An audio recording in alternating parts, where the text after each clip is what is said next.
আসসালামু আলাইকুম বন্ধুগণ, আপনারা কেমন আছেন? আশা করি ভালো আছেন। আমিও ভালো আছি। তো এই গরমে 43 ডিগ্রি গরমের মধ্যে ভাতের সাথে মাছ মাংস খাইতে ভালো লাগে না, তাই ভাবলাম যে টমেটো চাটনি করে খাই। তো টমেটো চাটনি করার জন্য প্রথমে টমেটোকে ভালো করে ধুয়ে খোলা দিয়ে ভাজতে হয়। তারপরে আস্তা লাল মরিচ ভেজে ভালো করে পরিষ্কার করে ভালো করে গুঁড়া করতে হয়। গুঁড়া করে তারপর চাটনি করতে হয়। তো এই চাটনির উপকরণে যা যা থাকছে, প্রথমে থাকবে অবশ্যই টমেটো, তারপরে পেঁয়াজ, রসুন, ধনেপাতা, আস্তা লাল মরিচ, লবণ। তো এগুলো দিয়েই হয়ে যায় টমেটোর চাটনি। তো বন্ধুরা, আমি হচ্ছি একজন ছোট্ট ইউটিউবার। ইউটিউব জগতে প্রথম। আমার ইষ্ট কুটুমের মধ্যে কেউ ইউটিউব করে না, আমি প্রথম।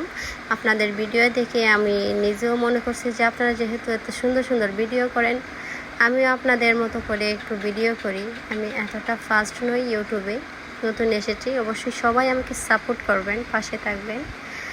আর একে অপরকে সাপোর্ট করলে অবশ্যই বহুদূর এগিয়ে যেতে পারবো। আমি তো কিছু চিনি না, আমার কোনো ভুল ত্রুটি হলে অবশ্যই কমেন্ট করে বলবেন যে এমনটা করতে হবে, হেমনটা করতে হবে, কারণ আমি তো এগুলো বুঝি না। আমি ইউটিউব দেখে দেখে ইউটিউব করতেছি, একদম নতুন।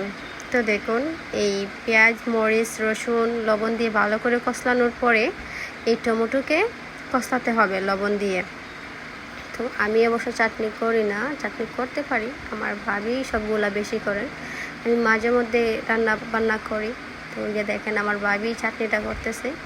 আমি বলছিলাম যে ভাবি, আমি একটু টক খাবো, কারণ আমাকে ডক্টর বলেছে যে টক জাতীয় খাবার যত খাবো ততই আমি সুস্থ থাকবো। তো সবাই আমার জন্য দোয়া করবে। আর দেখেন, এইভাবে যদি আপনারা চাটনি খান, চাল যদি আপনারা কম খান, তাহলে মরিচের পরিমাণটা কমিয়ে দিবেন। আর ওই রকম চাটনি করে খাইলে পেট ভরে ভাত খাইতে পারবেন। আমার জন্য দোয়া করবেন, মা বাবাকে ভালোবাসুন, মা বাবার পাশে থাকুন। আসসালামু আলাইকুম। আমার চ্যানেলকে সাবস্ক্রাইব করে পাশে থাকবেন, সুস্থ থাকবেন, এই গরমে সবার পাশে থাকবেন। ভালো থাকুন। আল্লাহ হাফিজ, টাটা।